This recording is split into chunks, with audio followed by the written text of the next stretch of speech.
ایسا اگلا سوال محمد ارشد صاحب نے لندن سے ہمیں پوچھا ہے۔ وہ کہتے ہیں کہ اگر کوئی شخص کسی ریسٹورنٹ میں کام کرتا ہو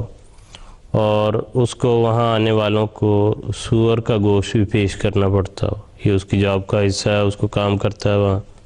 تو اس بارے میں کیا حکم ہے ایسی جاب کے بارے میں؟ یہ دراصل یہ ایسا سوال ہے جو خاص طور پہ ویسٹرن دنیا اور یورپ وغیرہ کے ساتھ اس کا زیادہ تعلق اور آج کے زمانے میں زیادہ ابھر کے سامنے آیا ہے۔ حضرت خلیفۃ مسیح رابع رحمہ اللہ تعالیٰ سے اس بارے میں پوچھا گیا اور حضرت صاحب نے، حضرت خلیفۃ مسیح رابع رحمہ اللہ تعالیٰ نے اس بارے میں بڑا تفصیل کے ساتھ، بڑا کھول کے اس مضمون کو بیان کیا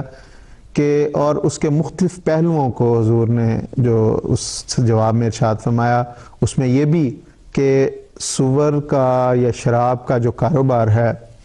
اس میں اگر تو کسی احمدی کا اپنا کاروبار ہے تو اس کے متعلق تو حضرت صاحب نے بڑے دو ٹوک الفاظ میں یہ وضاحت فرمائی کہ وہ بالکل ناجائز ہے اور اسے فوری طور پہ بند کر دینا چاہیے، اور اگر وہ بند نہیں ہوگا تو جماعت اس کے خلاف تعزیری کارروائی کر سکتی ہے، کیونکہ یہ ایک حرام کاروبار ہے جس کو اگر کوئی احمدی کا اپنا بزنس ہے تو اسے فوری بند کرنا چاہیے۔ دوسرا حضور نے فرمایا کہ دوسرا یہ ہے اس کا پہلو کہ جس میں بعض احمدی لوگ ایسی جگہوں پہ کام کرتے ہیں جس میں یہ کام ہوتا ہے، اور اس میں حضور نے فرمایا کہ اس کے بھی آگے دو پہلو ہیں۔ ایک وہ کہ وہ انتظامیہ میں ہیں، اس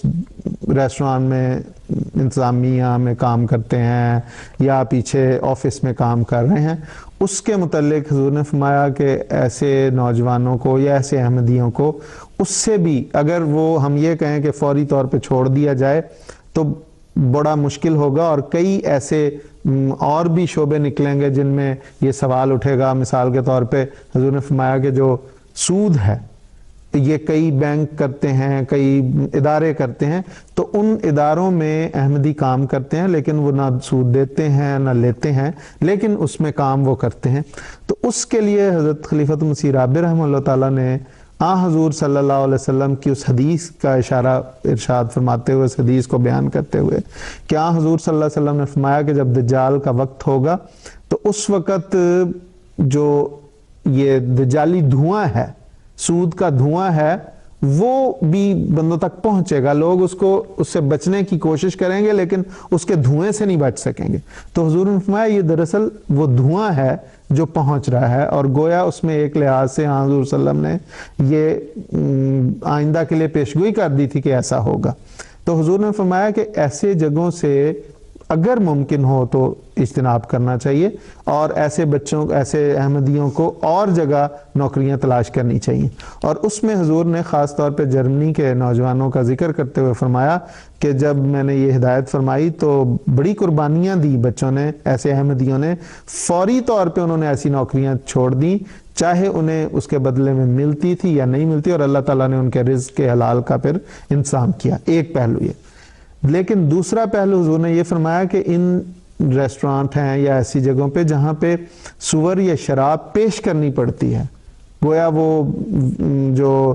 خود پیش کر رہے ہوتے، تو حضور نے فرمایا یہ تو نہایت مکروہ کام ہے کہ انسان یہ دعویٰ کرے، یہ اعتقاد رکھے کہ یہ چیز حرام ہے اور اس کے نقصانات ہیں، اور وہ نقصان دہ چیزیں دوسروں کو پیش کی جائیں،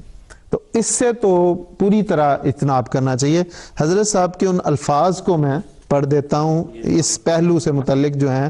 حضور نے فرمایا دوسری شکل یہ ہے کہ وہ خود سور پکاتا ہے یا شراب یا سور سرو کرتا ہے،